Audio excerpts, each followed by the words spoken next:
बिस्मिल्लाहिर्रहमानिर्रहीम। अस्सलाम वालेकुम दोस्तों। बकरी फार्मिंग एक मुनाफा बख्श कारोबार है, लेकिन अफसोस की बात है कि बहुत से लोग 1 या 2 साल के अंदर इस काम को छोड़ देते हैं। आखिर इसकी क्या वजूहात हैं? सबसे पहली वजह बग़ैर मनसूबा बंदी के फार्म शुरू करना। बहुत से लोग सिर्फ दूसरों की कामयाबी देखकर बकरियां खरीद लेते हैं, लेकिन मुकम्मल मालूमात हासिल नहीं करते।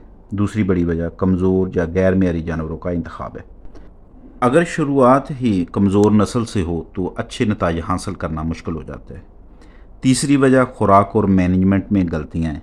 मुतवाज़न खुराक, साफ़ पानी और मुनासिब रहाइश के बगैर जानवर अपनी पूरी सलाहियत नहीं दिखा सकते। चौथी वजह बीमारियों की बरवक़्त रोकथाम ना करना है। वैक्सीनेशन और डीवार्मिंग में गफलत बड़ा नुकसान कर सकती है। और सबसे अहम वजह सब्र की कमी है। बकरी फार्मिंग कोई ऐसा कारोबार नहीं है जिसमें चंद महीनों में बड़ी आमदनी आ जाए। इसमें वक्त, मेहनत और मुस्तकिल मिजाजी की ज़रूरत होती है। याद रखें, जो फार्मर अच्छी प्लानिंग, मेयारी ब्रीडर, मुनासिब खुराक और सब्र के साथ काम करता है, कामयाबी उसी का मुकद्दर बनती है। लेकिन नाकामी की एक और बड़ी वजह अखराजात और आमदनी का रिकॉर्ड ना रखना भी है। बहुत से फार्मर ये नहीं जानते कि उनके फार्म पर असल खर्चा कितना आ रहा है और मुनाफा कितना हो रहा है। इसके अलावा बाज़ लोग सिर्फ जानवर खरीदने पर तवज्जो नहीं देते, लेकिन मार्केट और फ़रोख्त की मनसूबा बंदी नहीं करते। जब जानवर फ़रोख्त करने का वक्त आता है तो मुनासिब खरीदार या मुनासिब कीमत नहीं मिलती। कुछ फार्मर्स हर चंद माह बाद अपनी हिकमत अमली बदल देते हैं। कभी नस्ल तब्दील कर लेते हैं, कभी खुराक और कभी पूरा सिस्टम। इस वजह से फार्म में तसलसल नहीं रहता और नताइज मुतासर होते हैं।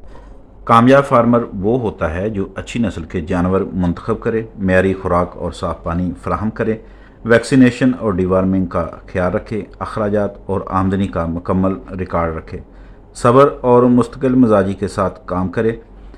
दोस्तों, बकरी फार्मिंग में कामयाबी का कोई शॉर्टकट नहीं। इल्म, मेहनत, सब्र और सही फ़ैसले ही आपको एक कामयाब फार्मर बना सकते हैं।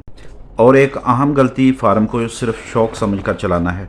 शौक़ ज़रूरी है, लेकिन अगर इसे कारोबार के असूलों के मुताबिक ना चलाया जाए तो नुकसान के अमकानात बढ़ जाते हैं। बहुत से लोग शुरू में 20 या 30 जानवर ख़रीद लेते हैं, हालांकि इन्हें अभी तजर्बा नहीं होता। बेहतर यह है कि कम तादाद से आगाज़ किया जाए, तजर्बा हासिल किया जाए और फिर आहिस्ता आहिस्ता फार्म को बढ़ाया जाए। इसके अलावा रहाइश का नाक़स इंतज़ाम भी मसाइल पैदा करता है। अगर शेड में हवा की मुनासिब आमदोरफ्त ना हो, सफाई का ख्याल ना रखा जाए, जहाँ बारिश और गर्मी से बचाव ना हो, तो जानवर बार बार बीमार होते हैं।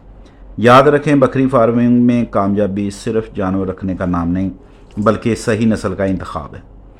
मुतवाज़न खुराक, मुनासिब रहाइश, बरवक्त इलाज और वैक्सीनेशन, दुरुस्त रिकॉर्ड कीपिंग और मुस्तकिल मेहनत, इन तमाम चीज़ों का मजमूआ ही एक कामयाब फार्मर बनाता है। मैं हमेशा कहता हूँ कि बकरी फार्मिंग में सबसे कीमती चीज़ जानवर नहीं, बल्कि फार्मर का इल्म और तजर्बा होता है। जितना ज़्यादा आप सीखेंगे उतना ही गलतियाँ कम होंगी और मुनाफा ज़्यादा होगा। अगर आप बकरी फार्मिंग शुरू करना चाहते हैं या पहले से कर रहे हैं तो कमेंट्स में ज़रूर बताएं कि आपके ख्याल में फार्मर्स की नाकामी की सबसे बड़ी वजह क्या है। अल्लाह पाक हम सब की कारोबार, फार्म्स और रिज़्क़ में बरकत अता फरमाए। आमीन सुम्मा आमीन।